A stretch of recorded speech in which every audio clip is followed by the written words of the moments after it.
me.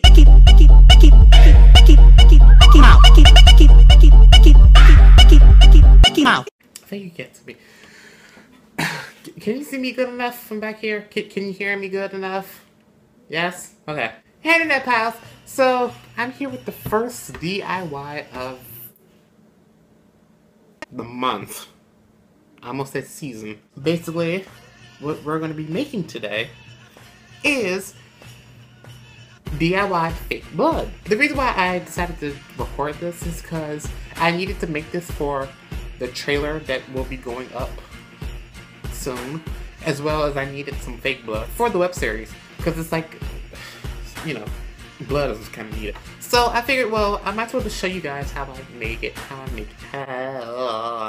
I figured I might as well just show you guys how I made it and how it turned out. So hopefully I can help someone out if you needed to know how to make fake blood instead of, you know, buying that expensive crap from the store.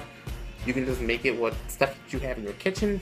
So hopefully this helps somebody out if you need fake blood for some reason. A prank, costume. Just because. And by the way, this is edible. One of them. I don't know about the other one because I just don't know.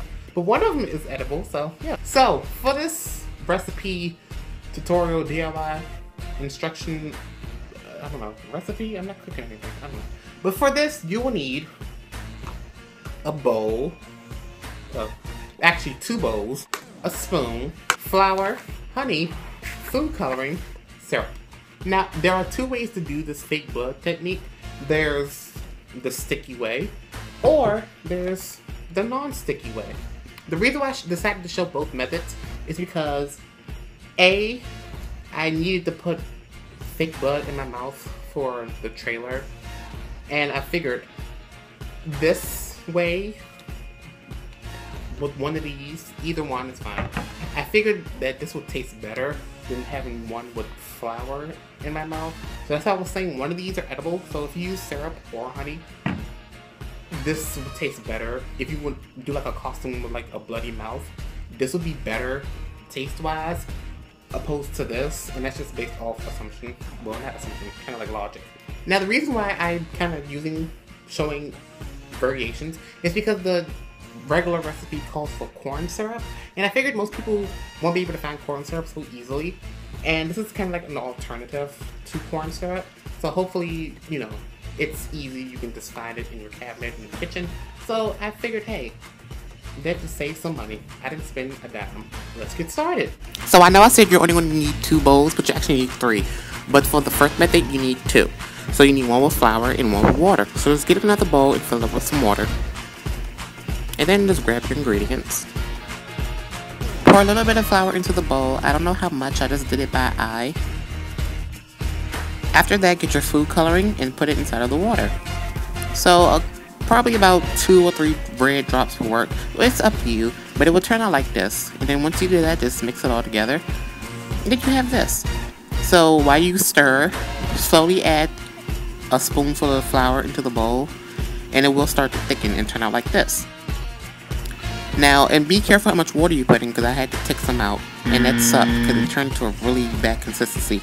But when you keep stirring it, just add a little bit of flour as you keep pouring, and it will turn out like this. Now take your blue and be very, very careful how much you put in, because it will turn purple and look like this, and that's not what you want. So if it turns out like this, it's not, I guess it's not that bad. I mean, it turned out thick, but that's not what we want, so let's get rid of that. So let's do method number 2, the easier way. Just take some honey and, come on, focus. God damn it, focus. What? Okay. So, what? Okay, what? Okay, there we go. Now just take your honey and squeeze it into the bowl. Are you really struggling to put that honey in the bowl, sir? Okay.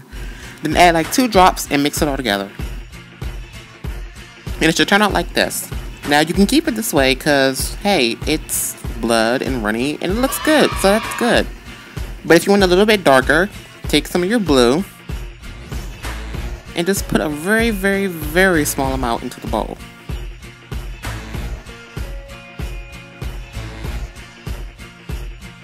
And then once you mix it up, it should turn out like this. A little bit darker, still thick, and still looks good. So there you have it. That's how you make your homemade edible safe fake blood. Well, and there you have it.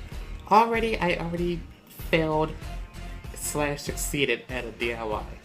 Hopefully, you can figure out how to better method number 1 better than I did. Anyway, I hope you enjoyed. Hopefully you can better this method than I can, or hopefully I helped you in some kind of way. Thumbs up, comment down below. Let me know if you'll be using one of these methods.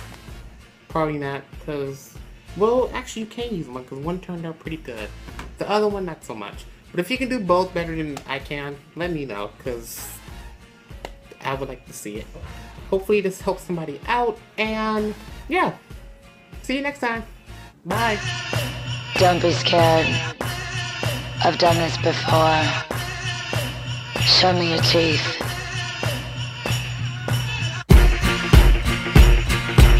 Show me your teeth.